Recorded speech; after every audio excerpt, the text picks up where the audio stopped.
Hello, and welcome to something a little bit different. This isn't actually going to be a proper cast like I usually do, where I kind of try to talk a bit competitively. This is going to be more of an analysis of this match I played during the stream. It was a phenomenal match, and I got to show you this, guys, because it was absolutely great. So, to get things off, this is Wonsan Harbour. This is mixed land and naval map. It's actually a 1v1 map, but we did play it in a 4v4 scenario. So, on my team, we had me, Tor, Captain, who always uses this really weird, silly name, and Mr. American. And on the Red 4 side, we have our enemies, which is Mr. Sam Hamrich, Solar Embrace, Firestarter, and Rape Man. What a name, Rape Man. So, this is a 1v1 map, so the max points that I could chat it was 2,000. Which isn't a lot. It sort of made it a little bit of a tactical match because you didn't have much to spend, but it was quite fun. So I'm just going to speed up through the redeployment phase, and let's get things going. This is quite an intensive match. Blowing all our stuff now. What I plan to do is capture Alpha ASAP, and then do the naval shenanigans. And away we go. So what they do, they go to capture Foxtrot ASAP, and I think actually try to do some sneaky thing into Alpha as well. And they have a little bit of ground force, not too much, you couldn't get too much. We get to get a bit more ground forces this time. Had a lot of our guys in helicopters. And American, right at the start, he does something very ballsy. He charges right into Foxtrot. He does a helicopter rush right into Foxtrot with command infantry and a few buggers as well. So that was his plan. And we have Lynx's landing, and this is Mr. Tor, and he's going to be trying to hold a mid this match, where Captain holds the right side and also helps me deal a naval battle. So right at the start, they get some Jing Changs, some Nanosukis, and huge Yans. What they do early on, they get a lot of coastal ships, a lot more smaller ships. That's a better ATGMing or anti-ship missiling. Our ships are. We're getting some of the more bigger guys like the Olivers and the Lafayette, and that's going to be our main naval force. So we drop some napalm, we try to get this CV in Foxtrot. We do capture it very briefly, but it was so brief we didn't take advantage of it, unfortunately. Because we could have spawned some stuff and maybe held on the Foxtrot a little bit earlier, but we could not. So in mid, Tor's holding out quite well. He does have some SAS, not the best infantry fighting infantry.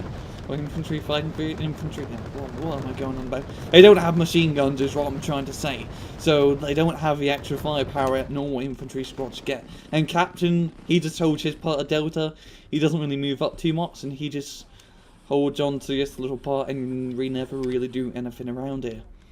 So American has this held down. He has his command infantry in here, and he moves up some commando marines and Milan F2s, try to pick off some guys, and he's going to do some saboteur work back, yeah.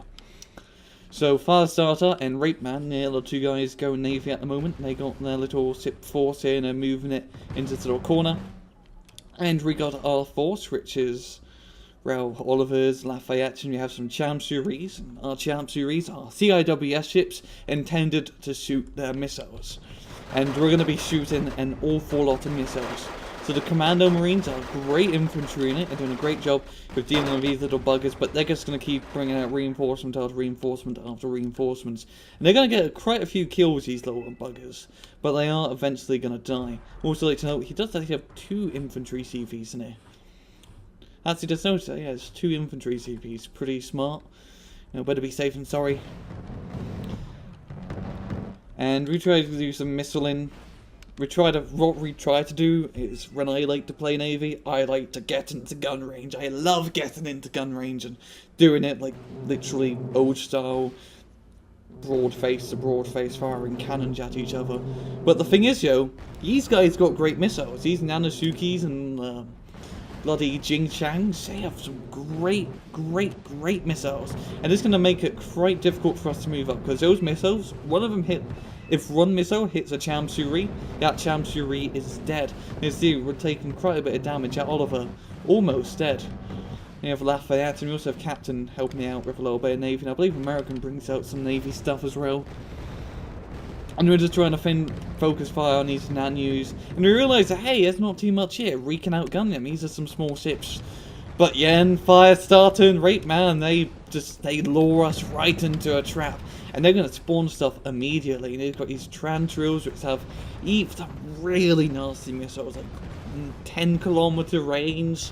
They can run it, kill a lot of ships, those Trandrills. So they're just going to fire crapton at us. And it's not going to be good. They're also getting some huge Yants, which also have good missiles and decent CIWS. And as you see, in Foxtrot, American sort of gets overwhelmed, his infantry gets killed, and his Commando Marines are just left in this little building to die. Now in mid, Tor does get pushed back a little bit, because he only really has SES and mainly focuses on the Navy part. So he does a pretty good job holding out, but he does get ended up beaten. And in the Navy, this is where we're starting to get surrounded. Huge Yans move up into gun range and start to pick off our smaller ships. And there goes our Champion Rees and our main CIWS defense. So these two guys are kind of out in the open, very exposed. Not too much to really help. And they're going to keep spawning guys out. And these huge Yans and Transio are just going to continue bombarding us with missile after missile after missile. But we do get the huge Yans, and this one's going to be falling back. So we're like, yeah, we sort of run this at the moment. Not for long, yo, not for long. As we do have our big ships here, but yeah, this one's Lafayette's pretty badly damaged, and Oliver has no missiles. That's why we don't have any missiles whatsoever, because we did not bring out any resupply ships early on. And that will sort of be our downfall in the naval aspect. The commandos finally getting killed. And we have a captain moving up some Canadian airborne up here, trying to capture this part of the city, but that won't work out. And the RBS-90 is a great little man badge at the Swedish scout. Has 2,800 meter range, which is like the max range for a man-pad unit. Most like cannon base and missile base, they have that as the max range. So yeah, max range on a small little kit like this is absolutely brilliant. And you see Tor having to fall back now, VDV sort of overwhelming him. American also helping in, getting some stuff, and we're just going to be trying to hold on to our side of Charlie right here. And Captain actually did not see us when we were playing. Captain getting some little Seahawks, miniature Chinooks, I call them miniature Chinooks. He's going to try and do another sneaky thing in the Foxtrot, but, well, there's FJBs here, and FJBs aren't the greatest friend. And so we have to fall back in the Navy, because now they got some nasty stuff now. They have that Luder, is a pretty tanky ship, and they have just a big bunch of Tarantulas and Nanozukis and Hijans, just a big, not a strong in terms of HP force, but it's mainly a nasty missile force. It's just a bunch of missiles, and we don't have much anti-missile stuff, so we have to fall back. And Captain, Mr. Captain here, he forms the best strategy. Yeah, saved our arse. He uses smoke. Now, I don't use smoke too much. I always it's so good to use smoke. Smoke is brilliant, absolutely brilliant, because what it's doing right here, it's blocking line of sight. They can't shoot at our ships. If they try to get close to us, we have the cannon advantage, because our ships have big bleeding cannons and lots of HP. Well, their ships are small and have lots of missiles. So Captain does this brilliant thing with this 3-man tour. It's a ship, very small ship, but it has a mortar. And this one mortar saved us. Absolutely saved us. And he's just going to smoke here in this form. I like to call it a smoky island. Smoke on the water. But he creates a invisible smoke barrier that blocks all these missiles. And as you see, if they fire all their missiles, that's a dead ship. So we needed this smoke to keep us alive, because it was a good barrier between both of our naval forces. And these just... those missiles scared the crap out of me. They scared the absolute crap out of me. And I don't know where the pinging was from. Little Windows notification. Yeah, we're still recording, so yeah, it is good. And we're just going to try to rebuild our naval forces, and they're going to keep spamming these JH7s. So we're going to be seeing a lot of those JH7s with those bloody harpoons or anti-ship missiles on the ground. They're going to do quite a bit of damage later on. But for now, we're just going to hide behind our little naval smoke here. So back on the land, we have these BMDs too, trying to do a bit of flanking. We spot them, end up killing them. We still hold on to mid, and Captain is doing a very good job holding on to right side. Now, if we look at it as an enemy's perspective, let's look at it an enemy's perspective right now. They have the middle right here. They have a bunch of infantry, a bunch of carriers, well, nice anti-infantry carriers, and they got some good, some iglas, biomes here.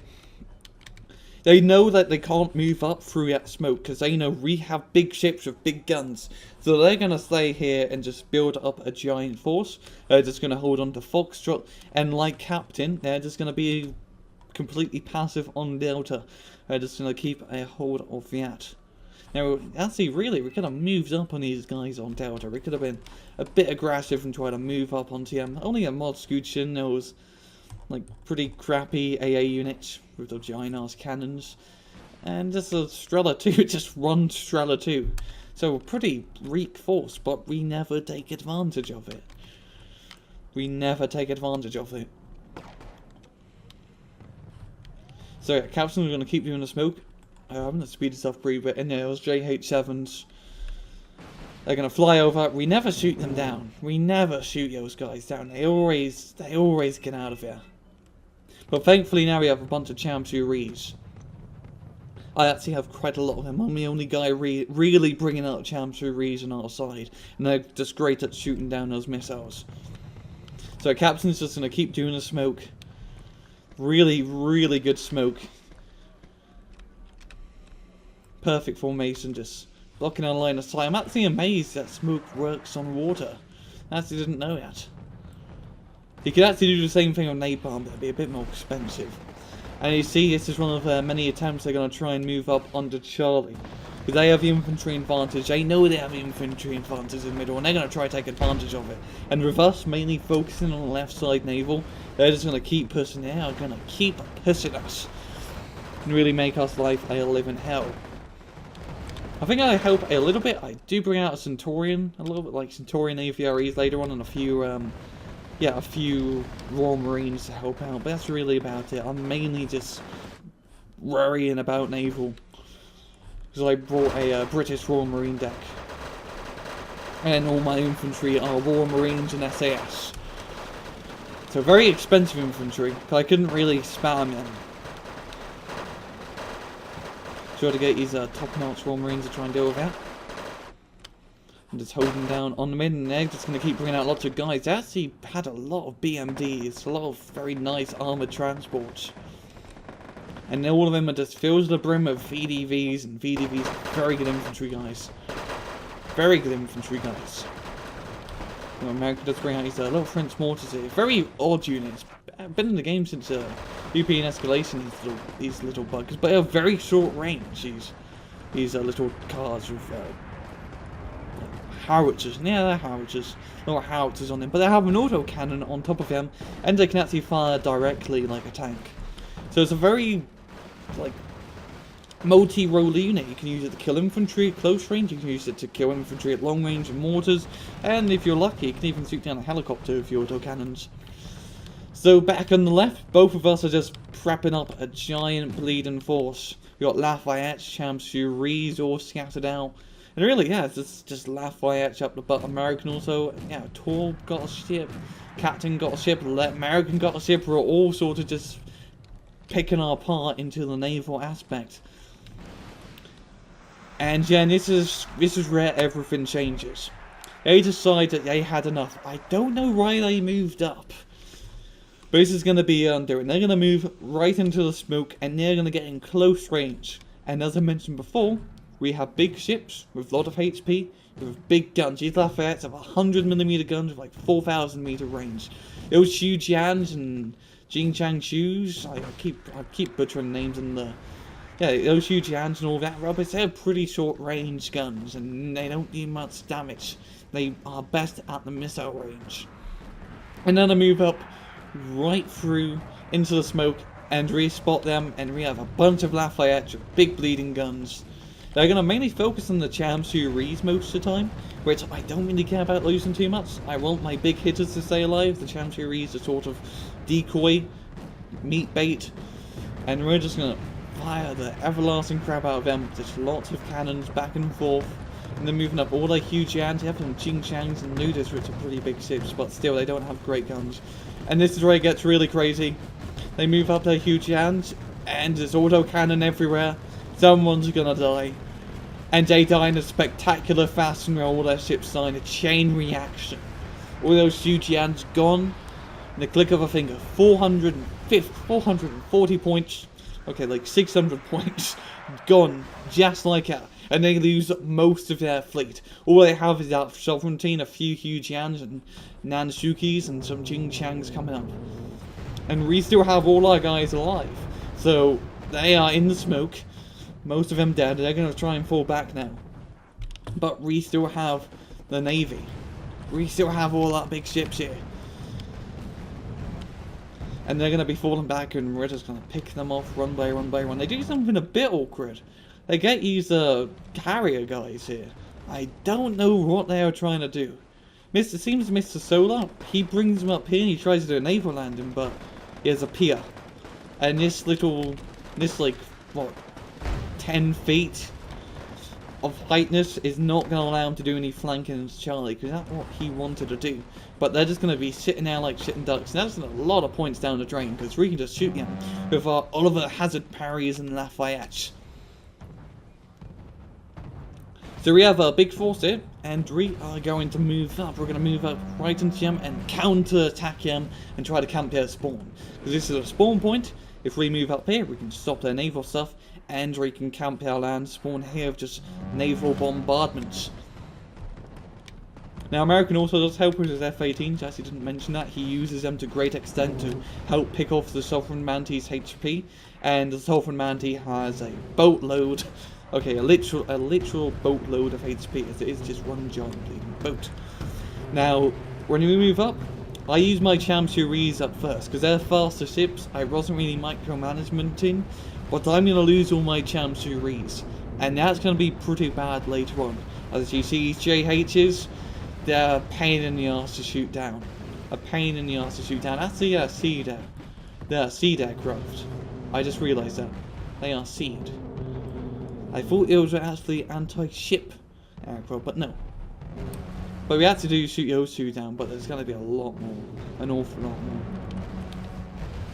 You know, it's a pretty expensive aircraft, like 140 points each. You're going to get one of them in a card. So you get 2 cards of those buggers to really make the most out of it. So he does spend quite a lot trying to kill my navy. And as you see, he has a bunch of these small nanas, and that one Sovereign Manty is going to die. It actually lives for quite a while in that 1 HP status. And I just focused all guns on it, but somehow we just couldn't kill it. It just stayed alive. It was a survivor, alright. F-18 picking that guy off. And now these guys, they lost the navy. There goes the sovereignty. And they lost the navy. They don't have control over the naval part of the map anymore. We have it. We can now capture Foxtrot. We can bombard the crap out of them here. And we can put a ship right here. And there's this really nice little lane.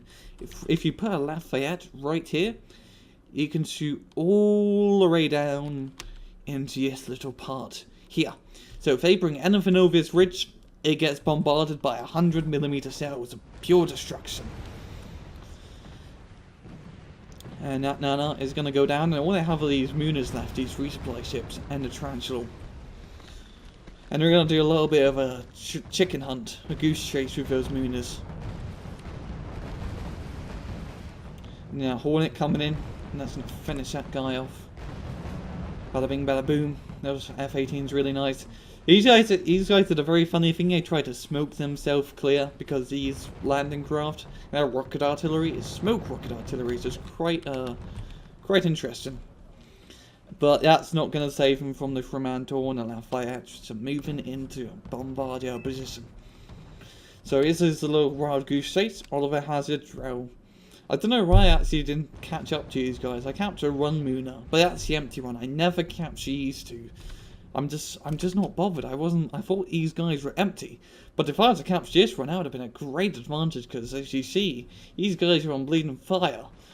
Could use a few buckets of water to really dim that down. But that doesn't really matter, as now I can now bombard your position right here, and anything they spawn is going to get killed. Oh, here they actually anti-ship JH7s. Those are the runs out of the pain. Now there goes, we had to kill one of the Mooners, and this one's going to get erased scot-free to run with the full supply, of course. And those JH7s are going to be a pain in the butt. Because you see, I have no Chamsuris left. Absolutely none. And the Oliver Hazards and Lafayette, yeah, they're okay at shooting down missiles, but they're not great at it. And that's one of my first failed attempts of actually trying to land a Lynx with a command infantry in here. But the FJB kills it with their last Strela. Pretty bad luck. But it's also pretty bad luck for them, because now they can't spawn anything out of here, and they do spawn quite a few guys out of here before they realise that, hey, we can't do that anymore. So, to just take it back into the land game, they're moving up quite well on Charlie, but now because we have a Naval, American and Captain, they can focus more on the land, so they're going to bring up a bunch of guys into Charlie and try to deal with that. And on Delta, it's still quiet on the Eastern Front. Yeah, it's not to say it's the Eastern Front. It's all quiet on the Eastern Front. And those JH7s, just as rare I mentioned about the JH7s. They resupply pretty fast and I never hit them. So they just do constant bombardments against my Oliver and Lafayette. And it's just constant. And they just slowly but surely peck away my HP. And these two guys are gonna be sleeping with the fissies a little bit later on. Yeah, that's his spot. Careful, as I am bombarding the crap out of him. As you see, naval guns do a lot of damage, and as you see, Captain also pitches Lafayette here, and he does a little echo hold down. Little echo deco hold down. I'm just trying to move up and capture this area a bit more. Trying to get some guys here. And have a Puma Pirate, also with autocannons. And it's all going really well. We got the Navy. We're slowly but surely going to be capturing Foxtrot. We got the mid. And, well, it's not too bad of a point loss. What could go wrong? What could possibly go wrong? Well, this can go wrong. They have these MIH over here. Now, they're bringing out quite a lot of MIH, aren't they? A lot of infantry guys to go around his flank here. I wonder what they could be doing. But for now, we have SDRFs moving up, going across the flank, and this side is pretty empty now. And we're going to have this part of the map pretty clear now. I'm going to focus mainly on capturing Foxtrot. Again, my HQs here and neutralise the spawn point. And I'm going to get some more SAS in here later on. It was BMP2 is going to be the last thing that's going to face my Oliver Hazard parries and Lafayette Wrath.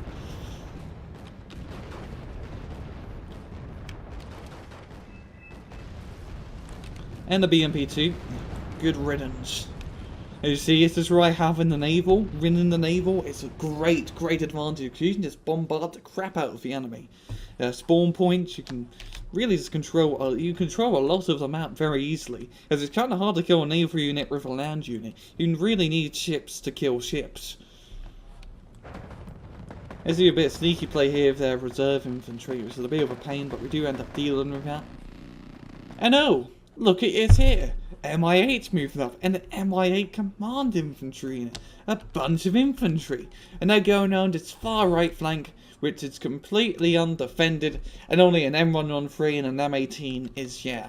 What could possibly go wrong? Let's see. Those M8 slowly but surely go around the flank. It has to do a very long way around it. And I'm starting to move into Foxtrot, neutralise that. Got Lafayette, STRF down as well, even a Pohang, which is a pretty... I actually want to talk about this real fast. The Pohang is an awesome coastal unit. I just realised it a few matches ago, but it is great due to one reason. When it says that it has a gun, it actually has two main guns. That QTO, it has two of them on the bleeding ship, and they fire independently. Same with that CIWS in the back. It has two bloody CIWS on the ship, and they fire independently. So you have double Dakar on a pretty small ship. It has just lots of firepower, and it can bloody sail into coastal parts of the map. And it's a great little ship. It's an absolutely fantastic little ship. It has a pretty good gun. It's like 3,000 meter range on the ground to QT. The OTO, Melora. And it has CIWS. It's medium CIWS. The Champs-Yuri has good. But hey, it does the job. And yeah, MI8's flying over here. And he has commandos in these guys. Commandos survive when a helicopter crashed at very low HP. But they survive. So these MI8's going to fly over. And we have these Cobras here, which actually don't really notice him. And we were all focused on mid because we were winning. We were starting to get back at him. I mean, you're very close to gaining up to their points. And the MI8, they're going to be landing right in there. We don't have any recon. Also, Brett Nard's going to fly over, and I think we spot them now. Yeah, we do spot them. And then we're like, oh shit, they're in our back base, killing all our things. And we have this P4 here, which is pretty lightly armoured. It's just a Jeep. It's not in great cover. What could go wrong? Then we have a Lynx is flying over. Yeah, infantry landed, and these guys are going to get shot down. Same with these buggers and these buggers here. So that's already quite a few losses. And we got a Harrier GR1, and that's going to do a little bit of a... Actually, doesn't actually fire off. It's actually, oh, they couldn't drop off all their bombs because it was too close to the spawn point. And now they neutralize the spawn point, so we have to spawn stuff all the way in Alpha now, which is a bit of a trek. But also, if you notice, there's command infantry in this helicopter here. Enemy command infantry, and they're flying right into Alpha Bravo. What could go wrong? We've got C-Haters and Lynxes coming back to deal with these guys, and we're really just focused on these buggers here. And they have FJBs, which have Strellas. Actually, they're outer Strellas now, but... They're moving in, they got the commandos in there, there's Run Commando, but that Run Commando, that Run RPG 16D, and an AK and an RPK, I don't know how we can carry all of those weapons, are going to do a bit of damage. But at that time, I'm starting to capture Foxtrot, so it's sort of even now. They get Bravo, I get Foxtrot. Pretty fair, right? Well, they're going to capture Foxtrot, and we're not going to be able to bring out any aircraft.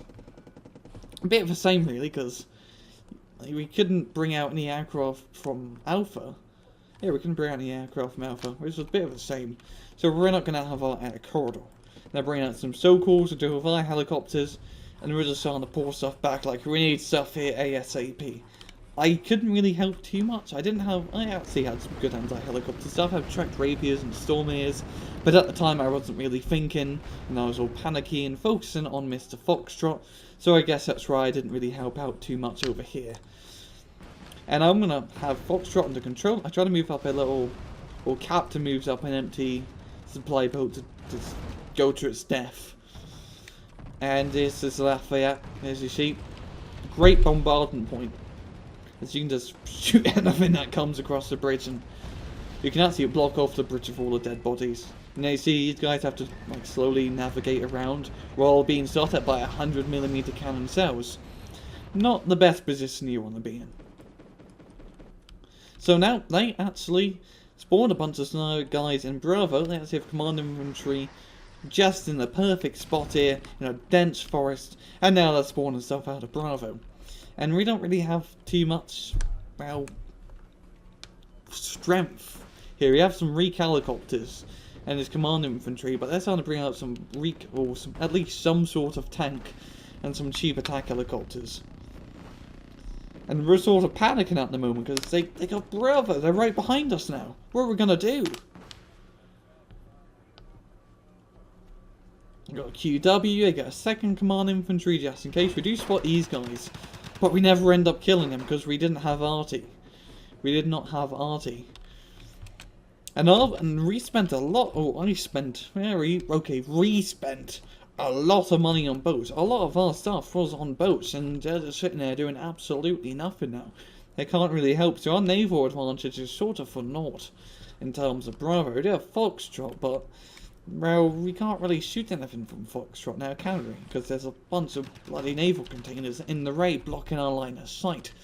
And that Mooner over here, I never chase down, and it's just going to have a nice little cigarette here out in the open sea. So we're panicking.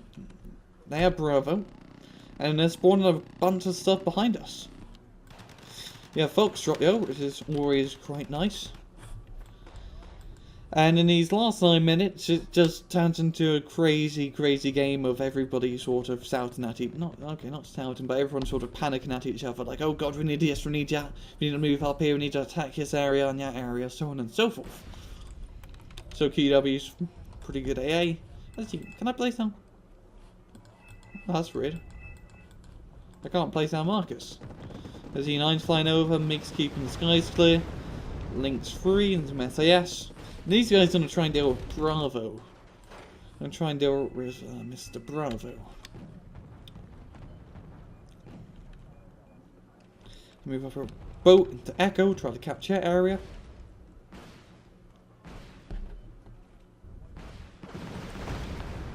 And we're not gonna get Bravo.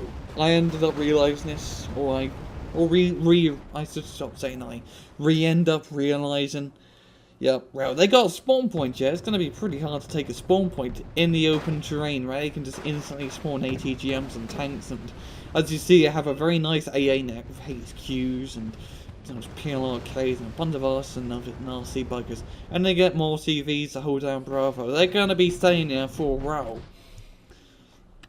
So I realised, well, we're not going to get that back. Why don't we just do the same sham and capture Gulf? So, I move this old Gazelle Git around the flank, and I'm going to see if I can do some spotty action. And they actually don't see my Gazelle. I'm actually going to spot the Fu Rangs, and Mi-24 was landed, so it couldn't shoot back. So we spot that, and Captain gets some artillery. He gets an AMX Orfef run, and I get 2 Abbots, which are pretty rubbish British artillery, but it's the best I can do for a marine deck. We still move a bunch of guys in there. I get some Scorpion light tanks, but they just have so much nasty stuff in here. We're not going to be taking it anytime soon. Moving Legions and our infantry, and if you know what Legions do, they make your day a living hell because they have very nasty napalm launchers. They're like Spetsnaz, well, they're Chinese Spetsnaz. Here we start bombarding the crap out of this command truck here, and we're just hoping to get a good lucky hit on it because we're pretty close, like 60 points. We've got 4 minutes. We need to get as many points as we can ASAP. And I realised that we need to move up onto this crossroads and try to neutralise Echo as well. We need to take out as many of the enemy points as possible. Now we do knock out Gulf, but right at the last second, they get another UAC to recapture the point. And that sort of makes me a bit of a sad panda. Because, well, we're not going to be gaining a +1 advantage, and they're going to keep being able to respawn stuff out of it. Because what I was thinking is that if we neutralise Gulf, well, where are they going to bring up another CV? They either have to move one out of Echo, or they're going to spawn on all Lorraine Bravo. Which, well, you wouldn't really want to spawn through Bravo, because you get through Charlie and Delta, which are firmly under our control. Now I think about it, these guys are completely surrounded. Cut off from help. And that's going to make it a little bit hard. Or as well, they can move in through Alpha into Charlie and Delta. That's a bit of a pain. And, well, we never move up in Delta really. We have this chieftain so close. And we could actually took it, but, well, we were too focused and too panicky on Echo and Gulf. They get another CV. I believe they move this one up top into Echo as we start bombarding the command infantry here because American had a hunch, and a very good hunch, that the command infantry were in this sector. And because of that hunch, we are going to end up killing them with a bunch of artillery units. And yeah, away it goes. We neutralise it. We're gaining some +1 advantages. Yes, +1. We need as many points as we can in 2 minutes and 20 seconds. And are we going to catch up? Will we catch up? Well, we're going to find out in 2 minutes. Yeah, catching us LVRB here. Pretty good position to stop any nasty helicopters. And they're going to bring up a bunch of helicopters, as you can see. Some MI attack helos. You know what? So-calls, Hinds, everything that flies and starts with a H or an M. Or an M and an S, because MI and so-called, yeah. What am I going on about? So these guys are going to try and move up onto Alpha, but luckily I got another CV onto the area, so this guy will, well, it doesn't matter if this guy dies, to be honest. And we do have guys all around it, so we're going to be able to hold on to Alpha. And also have this Lafayette in position, actually 2 Lafayettes in position, just in case they try to move up through the open terrain. So our naval advantage is to sort of bring us a bit of defense, but they never move up through the open terrain, so we're never going to take advantage of having these big guns. And a minute in, we're gaining plus run. We could at least tie up if we get to like 170. 170, 175. That would be a tie.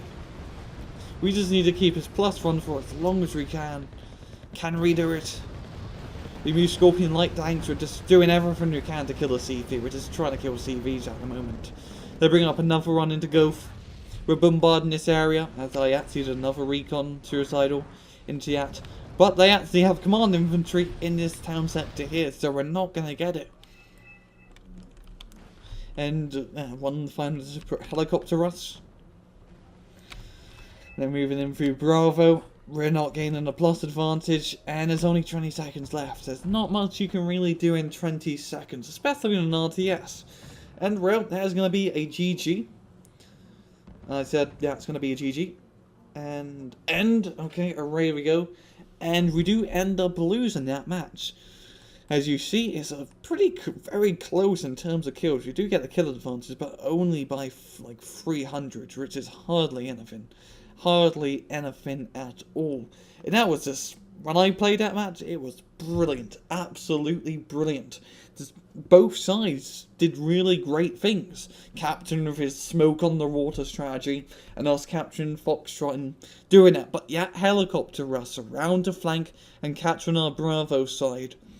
Just caught us completely off guard. It was perfect because we were so excited about having mid and having left. Yeah, hey, we're going to capture the whole map. It's going to be an easy victory, an easy sail to victory. But nope, Firestarter and Rape Man and Solar and Sam, they make our life a living hell. And Jay win that match. But just great match overall. I wanted to say this match with you guys because I thought it was great play. It was really fun to play as well, and it really shows us how awesome Wargame can be as an RTS and how in-depth it can be and all the different strategies and tactics that you can employ. So, this has been a Rangru analyst. I don't know what I'm going to call the video, to be entirely honest. But yeah, take it easy.